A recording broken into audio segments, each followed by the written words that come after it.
પૂરની તારાજીમાં અમલસાડનું ઐતિહાસિક પુસ્તકાલય પાણીમાં ગરકાવ થઈ ગયું છે।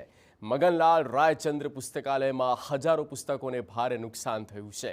વાંચન અને નાટ્ય કલાનું મહત્વનું કેન્દ્ર પૂરથી પ્રભાવિત થયું છે। પુસ્તકોને થયેલા નુકસાનથી વૈચારિક વારસાને ફટકો પડ્યો છે। પુસ્તકાલય સંચાલકોએ વ્યક્ત કર્યું ઊંડું દુઃખ। પૂરથી અસરથી વર્ષો જૂનો જ્ઞાનનો ભંડાર પાણીમાં ડૂબી ચૂક્યો છે। પુસ્તકો બચાવવા અને પુનઃસ્થાપન માટે સહાયની જરૂરિયાત પણ કરવામાં આવી।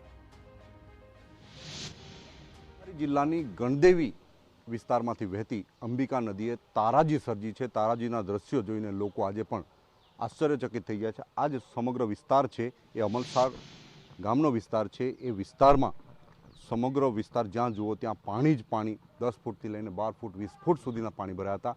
આ જે દ્રશ્યો દેખાઈ રહ્યા છે એ રાયચંદ પુસ્તકાલય હોલ છે।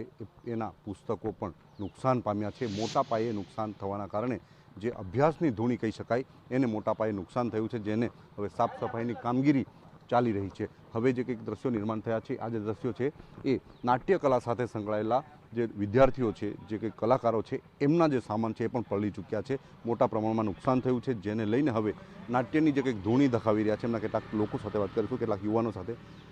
કેટલું પાણી, કેવું નુકસાન લાઇબ્રેરીને અને ખાસ કરીને નાટ્યના જે કંઈક સાધન સામગ્રી?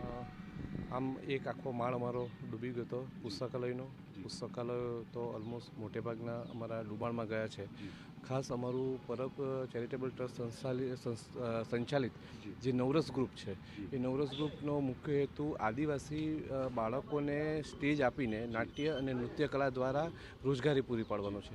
છેલ્લા 15 વર્ષથી આ ગ્રુપ કામ કર્યો છે। એના વિદ્યાર્થીઓના તમામ જે કોસ્ટ્યુમ, ડાન્સના કોસ્ટ્યુમ છે, નાટ્યના કોસ્ટ્યુમ છે, એ બધા જ નાશ પામ્યા છે। અમુક પાણીમાં વહી ગયા છે પ્રોપર્ટીઝને, અને આમ જોઈએ તો સરવાળે 100% નુકસાન છે। વાઘા જે નુકસાન જે કંઈક પલળી ગયા છે, હવે નવેસરથી બસાવવા પડશે। કેટલાનું આવે છે, કેટલું નુકસાન થશે આનું?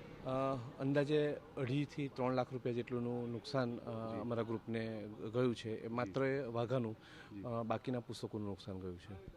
સાહિત્યની ધૂણી એને નુકસાન થયું છે, એ કેવું નુકસાન કહી શકો એને?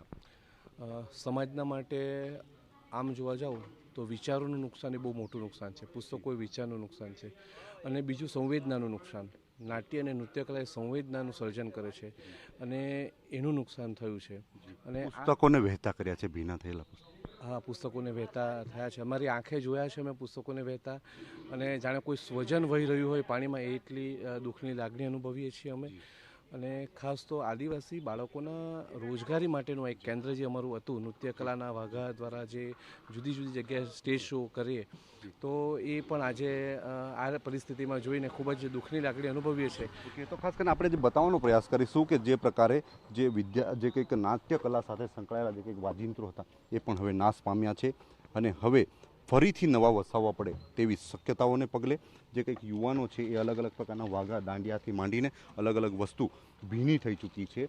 તેવા સમયે હવે નાટ્ય કલા અને પુસ્તકનું જે કંઈક ધોવાણ થયું છે, જે ભીના થયા છે, બગડી ગયા છે, એ સામાજિક અને વૈચારિક નુકસાન થયું હોય એ બરાબર આ જે કંઈક સંચાલકો છે માની રહ્યા છે। નિલેશ ગામી, TV9 નવસારી।